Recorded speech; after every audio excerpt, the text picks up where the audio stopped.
domain and range. Look at this table now.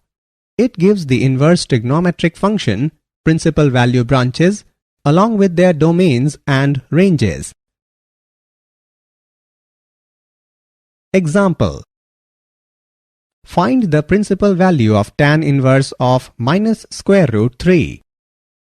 Solution: let tan inverse of minus square root 3 is equal to y. Then tan y is equal to minus square root 3 is equal to minus tan pi by 3 is equal to tan minus pi by 3.